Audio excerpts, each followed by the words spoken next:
liftoff. You're watching Spaceflight Now's coverage of the launch of Atlantis. Bob Crippen is with us, who was in April of 1981, sat beside John Young, a guy who spent a little bit of time on the moon, among other things. Absolutely. And flew on the Space Shuttle Columbia, the first flight of the Space Shuttle. And he joins us now representing the Coalition for Space Exploration, a group that is near and dear to my heart, and which is all about engaging the public on space. And who better to do that than you? Well, I'm pleased to be part of the coalition, which, you know, Miles is a group of individuals and companies that really feel strong about our exploration initiative, and we want to make sure that it continues. Obviously, that one's a little bit up in the air right now. We're depending on the administration to decide what's going to happen in the future. You know, we're waiting. It's like we're waiting for Godot here. You know, it's not good. I don't like this period of no answer. Now, granted, here we have Leroy, who was on the Augustine Commission. Yeah, one of those guys. Presented a bill of particulars, very clear-cut choices. What was your expectation, Leroy, as to when we would hear? And, you know, I'm curious if you guys are antsy. We all thought that we would hear by now. We Right. really did. We thought that frankly, we thought that our report release and the announcements of the decisions from the administration would coincide within, probably within a couple of weeks, you know, because we had briefed the White House on August 14th, and so they had the options, the results, and you know, the final report didn't come out until late October, and so we thought by then they would have had time to go through and make their decisions. But as you see, as you've said, they're still pondering. Pondering is not good, is it, Bob Crippen? We don't need to be pondering. I mean, we're talking about a 5, 6, maybe 7-year gap here. Right. Mind the gap. I don't like that kind of thing, because we're talking about engaging a young generation under that tent that are twittering like crazy and love space, but there's not going to be any U.S. space missions. The space station will be going on, but they'll be flying out of Kazakhstan for a long time. What do we do about that? I wish I knew the answer to that. Obviously, the administration's got a number of things on its plate, and this hasn't worked its way up in its priority list, but it is very unsettling, not only to people like us that support the program, but the people like here at the Kennedy Space Center that are working on it. They're wondering what their future is going to be, and that's not good to have people that are doing critical things like flying the shuttle worrying about their future job. Well, it seems to me, I mean, I know for a fact that the most important thing NASA needs to do, above and beyond, and I know this comes from the White House, is to engage the public and inspire another generation. That's probably the #1 mission. Yep. And where you go, whether it's the moon or Mars or an asteroid, really is secondary, I think, to engaging the public. Wouldn't you agree? No, I'm not sure. You really? I'm not sure. Tell me. Well, What you think? I think engaging the public and inspiring our young people about science and engineering and math is extremely important. But I also think maintaining our leadership in this country, in this world, is extremely important. You know, China's pushing in space, India's pushing, Russia's continuing to push. Right. And I would put that myself a little higher on the priority list. All right, that's point well taken. Point well taken, because there is the geopolitical implications here. But let me ask you this: we know China. Leroy goes over there quite frequently. Well, actually, I was just there a couple weeks ago. Just there, and they are. You know, it's interesting. They think about the world in a different time increments than we do, right? Yes. We've got 2-year cycles here for politicians. Right. They think in terms of centuries. You know, I mean, really, it's just a different context of history. When you talk to them, they don't seem to be in a hurry to do whatever they're doing in space, but they want to do it right, and they want to continue in a steady way, right? That's Is that right. accurate? You're right. I mean, the cultural tendency is to think in a longer term. I mean, look at the Great Wall, for goodness sake, how long that took to build. But you're right. They have taken very measured steps. They're not launching very frequently. They've only had 3 manned flights, but on each one they made steady improvements and demonstrated a new capability. And their next crewed flight is not scheduled till it's 2011. It may have slipped a little bit to 2012. I'm not sure. But they're going to test their automatic rendezvous system on their next couple of flights, and they'll test them unmanned first, and then they'll do it manned.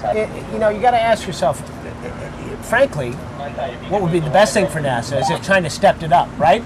Because it would get people's attention and say, wait a minute, we don't want the Chinese surpassing us in space, right? It would help. It wouldn't be the same kind of drive that I think we had back in the 70s when Kennedy gave us the goal to go to the moon. We were worried about our security at that particular point. I don't think that's the primary issue. It's a different era. Yeah, it is a different era. But the Chinese technically are really progressing very fast. Well, here now, and let's throw in another country into the mix. India.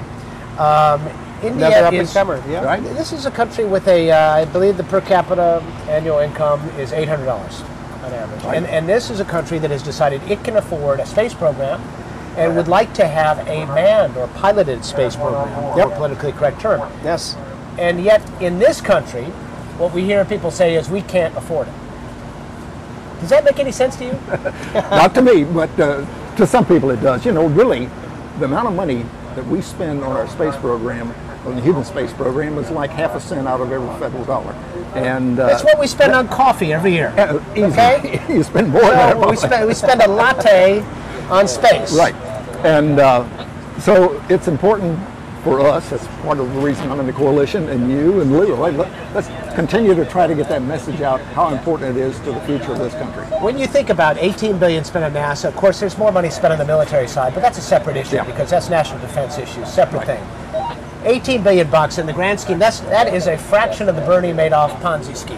Oh, Right? Yeah. So I'm sorry, when people say it's too expensive, that they're just not informed. Well, people have a hard time with the concept of $1 billion. You know that's true. It's trying to get your mind. But they're learning more and more about it these days. You know, we have a lot of money coming out of Washington right now to stimulate the economy, to get jobs out there, and we're talking about a lot of high-tech jobs when we talk about the space program. Well, and let's bring that full circle, because what people say, they always say, well, we don't want to spend all the money in space.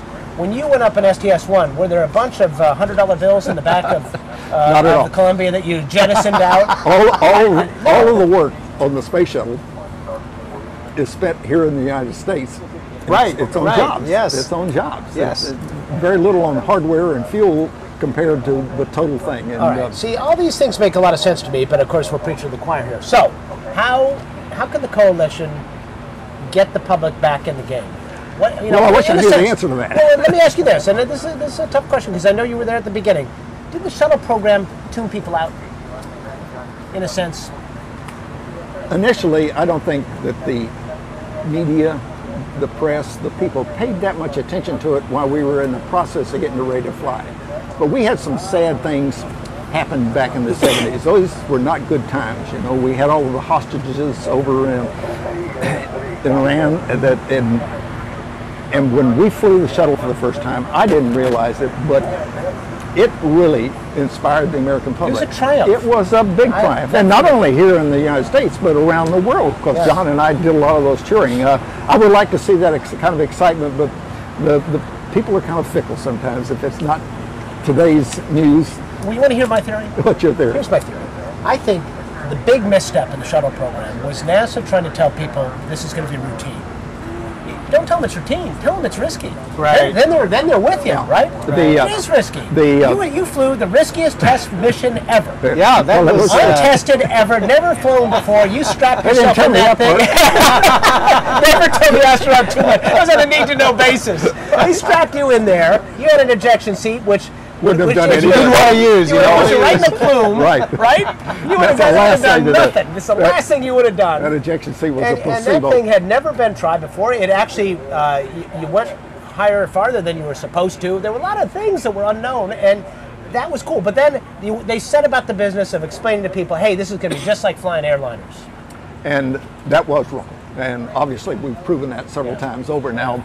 But that was the only thing that sold the program at that particular juncture. I know, that's the problem. And that was the problem. And people oversold it, obviously. Yeah. To sell it to Congress, you had to say it's going to be routine. Right. To sell it to the public, you should have said, hey, this is right on the bleeding edge, folks. Yep. And, you know, the Department of Defense back at that time was a big part of why we had the shuttle. It actually drove the design, the shape of the wings, the size of the cargo bay.